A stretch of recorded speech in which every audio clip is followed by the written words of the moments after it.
After a week of a passionate campaign to change the system of government from the presidential system to a parliamentary one, CORD has beaten a hasty retreat.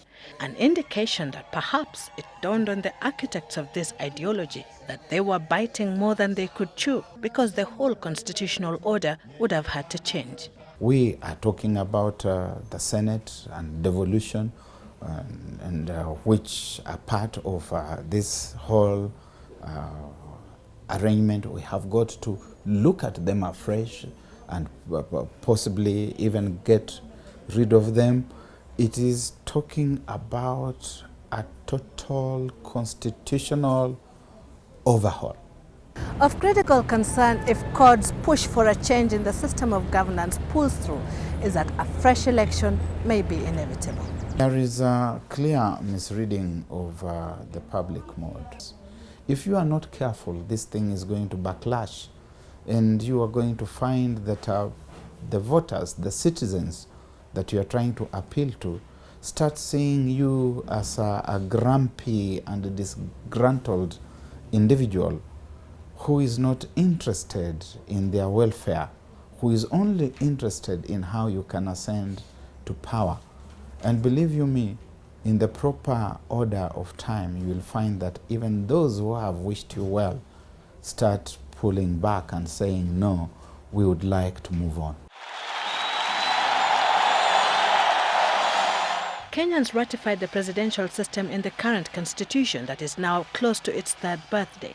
It's now precisely 4 months since it took effect with the election of the Jubilee government.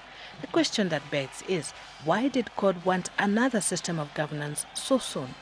It has been accepted that a parliamentary system is actually more accountable than a pure presidential system. The real reason, as political analysts see it, was to make up for the loss in the March 4th election. CORD was injured in the last general and presidential election. And when you are injured, you look for recovery, and this was political injury, so they are looking for political recovery.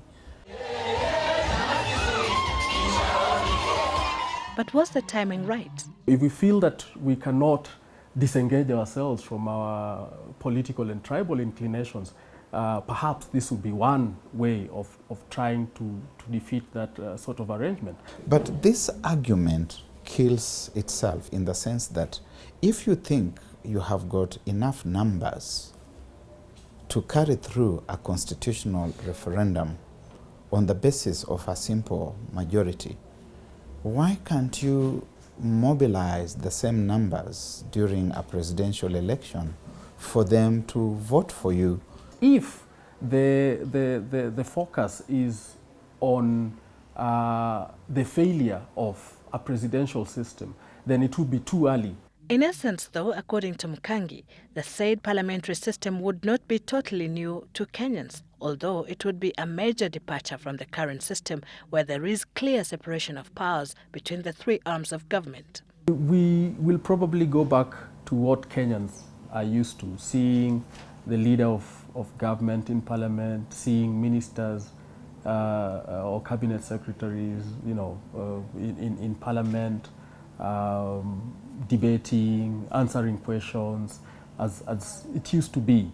The main difference between the two systems is prominent in how elections are conducted, where in a presidential system, the leader of government is elected directly by voters. For a parliamentary system, primarily what happens is that people do not vote for a particular candidate. They vote for a party. So it depends on which party actually emerges as the winner of a general election, and then it is the leader of that party or coalition of parties that goes forth to form the government. CORD's desire, however, wouldn't have been stopped by the said tyranny of numbers, as many argued. Political analyst Barack Moluka says they would have succeeded to have a referendum even if Parliament failed to endorse their quest. Despite the change of heart, CORD leader Raila Odinga promises to revisit the debate in future, arguing it is good for mature democracy. Sylvia Chebet, Citizen Weekend.